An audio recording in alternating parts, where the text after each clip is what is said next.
다리에 자주 쥐가 나면 하지정맥류일까요? 하지정맥류는 혈관이 튀어나올까요? 하지정맥류 환자는 최근 몇 년간 증가 추세에 있는 만큼 많은 분들이 겪고 있는 질환인데요. 생각보다 하지정맥류에 대해 잘 모르시는 분들이 많습니다. 오늘 영상을 통해서 하지정맥류에 대한 오해를 풀어드릴 시간을 가져보도록 하겠습니다. 모든 궁금증을 하나하나 해결해 드릴 예정이니 영상 끝까지 시청해 주십시오. 세모입니다. 심장에서 품어낸 혈액은 발끝까지 도달한 뒤에 다시 심장으로 돌아가야 되는데요. 하지정맥류는 이 과정에서 혈액의 통로 역할을 하는 정맥에 판막에 이상이 생겨 발생하는 질환입니다. 판막이 열렸다 닫히면서 혈액의 원활한 흐름을 돕는데요. 그런데 여기서 문제가 발생하면 심장으로 돌아가야 할 혈액이 역류하면서 정체되면서 혈관이 밖으로 돌출돼 보이게 되는데요. 혈관의 돌출은 하지정맥류의 여러 가지 증상 중에 하나입니다만 모든 하지정맥류에서 나타나는 것은 아닙니다. 실제 대부분의 하지정맥류는 눈에 보이지 않는 잠복성 하지정맥류 형태로 진행되기 때문에 혈액이 역류하여도 입모양처럼 눈에 띌 만큼 튀어나오지 않기 때문에 눈에 보이는 돌출 여부가 하지정맥류임을 판단하는데 절대적인 기준은 아닙니다. 간혹 운동을 많이 하는 분들을 보면 혈관이 도드라져 보이는 경우가 있죠. 하지만 이것은 운동으로 인해 지방량이 적은 상태에서 피부 가까이 있는 혈관이 노출되어 보이는 경우입니다. 자세히 관찰해보면 구불구불한 하지정맥류 양상과는 달리 직선형의 매끄러운 혈관임을 구분할 수 있습니다. 하지만 초기인 경우에는 육안으로 구분하기 어려우니까요. 정확한 진단을 위해서는 초음파 검사를 받아보시는 것을 권유드립니다. 세모입니다. 쥐가 자주 나는 증상은 하지정맥류 증상이 맞지만 아닐 수도 있습니다. 과한 운동으로 땀을 많이 흘리거나 술과 커피를 자주 마시는 경우, 또 몸의 전해질 균형이 깨져서 다리에 쥐가 날 수 있습니다. 하지만 쥐가 나는 흔한 원인 중 하나가 하지정맥류입니다. 종아리나 발에 자주 쥐가 난다면 혈관이 도드라져 보이지 않아도 하지정맥류 검사를 해보셔야 합니다.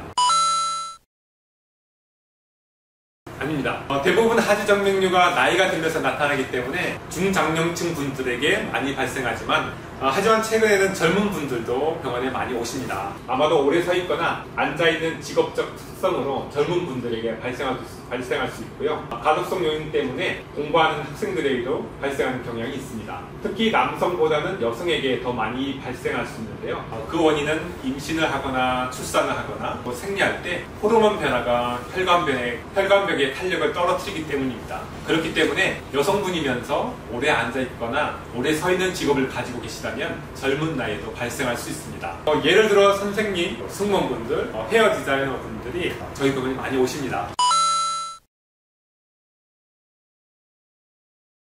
예, 그렇죠. 직업을 바꿀 수는 없죠. 그래서 만약 오래 서서 일을 하신다면 의료용 압박 스타킹을 착용하시는 것이 증상 완화에 도움이 될 수 있습니다. 하지만 스키니지나 레깅스처럼 꽉 붙는 옷은 오히려 하지정맥류를 악화시킬 수 있으니까요. 주의해야 하셔야 합니다. 또 일하는 중간중간에 스트레칭을 해주시는 것이 혈액순환에 도움이 되고요. 또 만약 여건이 된다면 바닥에 누워 다리를 벽에 올리는 L자 자세도 좋습니다.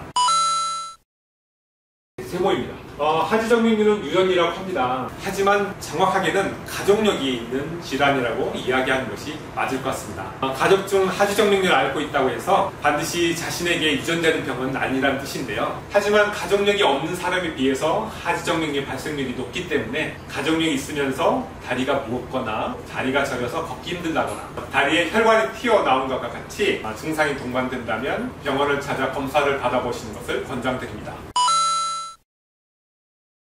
안됩니다.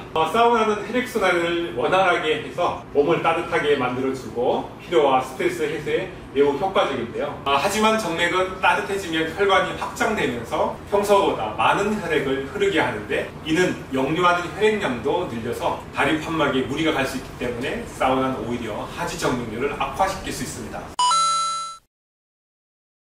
이것도 있습니다. 하지정맥류 증상으로 다리가 저리거나 무거운 느낌이 있으셔서 따뜻한 물로 반신욕이나 족욕을 하면 증상이 완화된 느낌을 가질 수 있겠지만 반신욕이나 족욕이 도움이 되는 것은 심장에서 나가는 동맥질환 때 도움이 되지만요. 하지정맥류는 정맥질환이기 때문에 오히려 족욕이나 반신욕 할 때는 오랜 기간 앉아있게 되기 때문에 정맥순환에 방해가 되는 역할을 할 수 있습니다. 그렇다고 조격이나 반신욕을 하면 안 됩니다 라고 하는 것은 아닌데요. 지나치게 길게 앉아있는 조격이나 반신욕은 피하는 게 좋겠다고 생각하시면 될 것 같습니다.